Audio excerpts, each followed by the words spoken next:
What a whirlwind as we deal with the faces of violence in our culture today, shunning and indoctrination in faith communities, winning at any cost, the destruction of others in the games we watch and play, partisanism replacing citizenship in politics.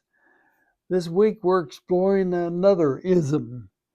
Remember, ism means that this is the guiding principle in relationship uh, with others. And this week we're dealing with sexism. Sexism is the understanding that one gender is inherently superior and created to be superior to another. That superiority implies the right to control, to dominate, and determine what is best for the other. Now, it's hard to get into, but one of the reasons sexism is a prevailing guiding principle for many is a misunderstanding of the creation story in the book of Genesis in the Hebrew Bible. Now, the story of creation is not history. It was not written as history. It is a campfire story, a story told by elders in answer to the eternal question, why are there two genders? Why are persons romantically drawn to each other and have sexual intercourse with each other? The common translations tell the story that Adam, a male, was first to be created.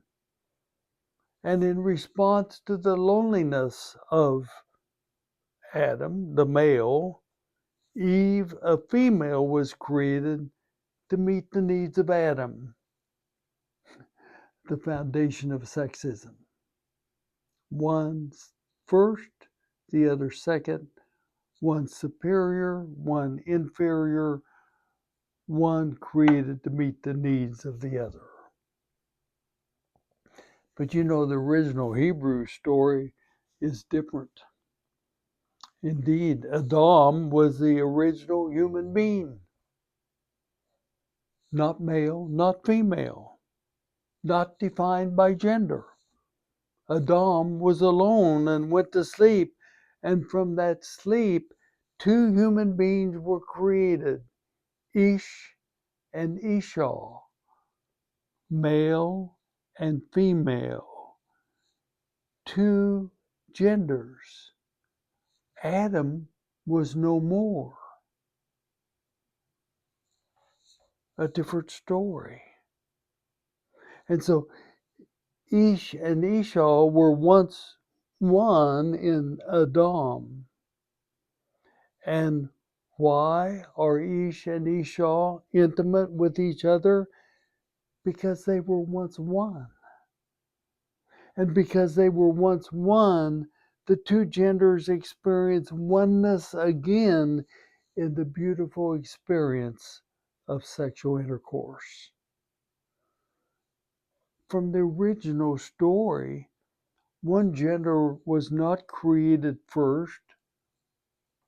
Rather, genders were created simultaneously. One gender was not created to meet the needs of the other. One gender was not created to be controlled by the other. One gender was not created to determine what was best for the other. It's so tragic that a misunderstanding and misrepresentation of a campfire story provided the foundation for a vicious face of violence, the face of sexism. Historically, in the United States, this face of violence denied one gender the right to own property, denied a gender the right to hold public office, denied a gender the right to vote. to be educated, to earn the same wage for exactly the same work. This face of violence of sexism required one gender to organize, march, and protest just to gain equal legal and moral status as the other gender. Again, sexism, this face of violence, required one gender to organize, march, and protest just to gain equal legal and moral status as the other gender. To be sure, there's a story to be told in the United States. This face of violence, sexism, it's been named, it's been attacked, and in many cases defaced. Glass ceilings have been cracked, but not broken.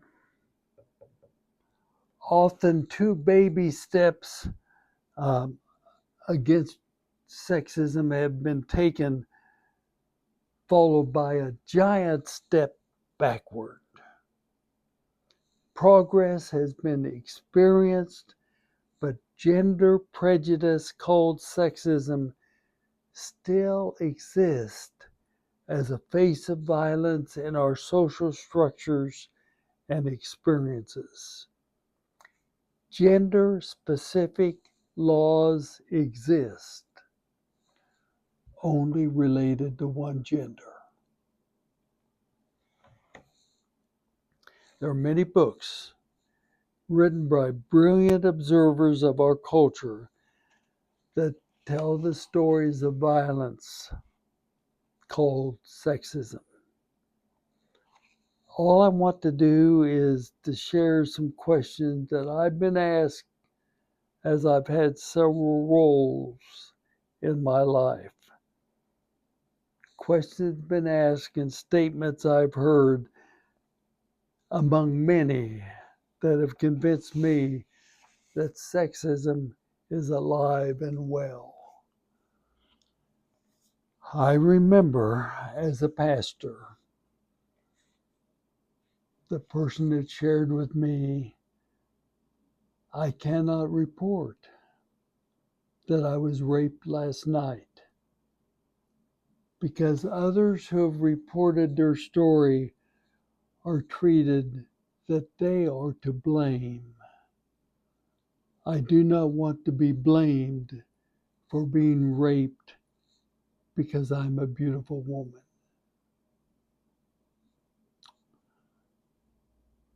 As a bishop, I was asked, why are all the high-salaried pastors in our conference men?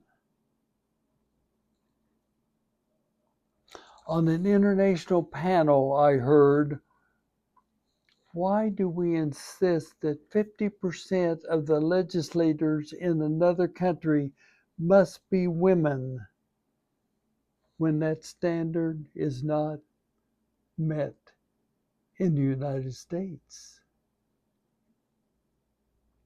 As an elected school board member, I was asked, why do we have a dress code for females and not males? Yes, you see, sexism fits the definition of violence. Any intentional or unintentional, covert or overt act or force which denies or refuses to respect or recognize the identity, the values, the rights, or humanity of another. Sexism fits that definition like a hand being fitted by a glove. And from the perspective of faith, I believe sexism is a replacement. It's an alternative for the life and teachings of Jesus. Jesus lived and taught that the race, the gender, the creed, the health, the situation, or any other identity of a person is secondary to their basic identity. For all of any other identity are first and foremost human beings, children of God. Different, but equal. Let me say it again.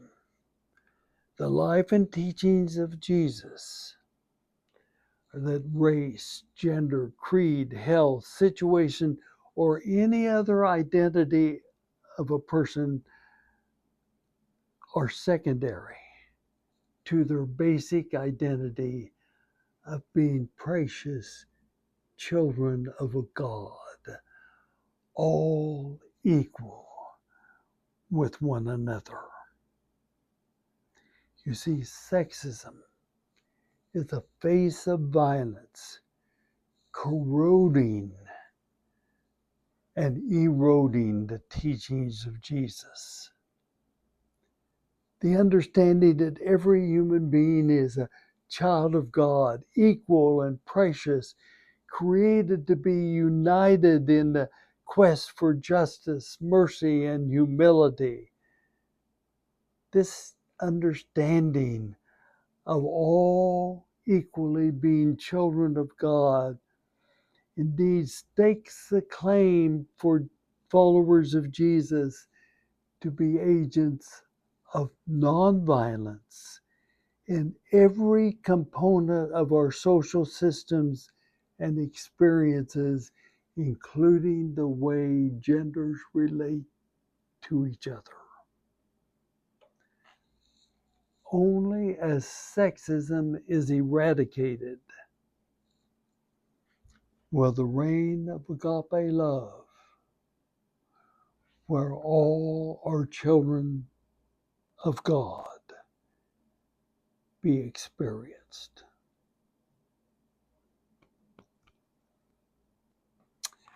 For your thought and conversation,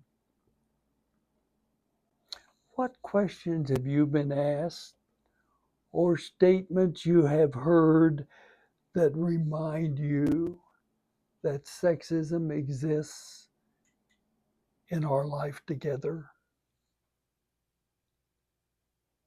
What's your response to the campfire story of creation in the original Hebrew language? And what are your commonly accepted experiences? What are commonly accepted experiences in our culture which sustain and enforce sexism as a guiding principle in human relationships? Thank you for being on the journey with us.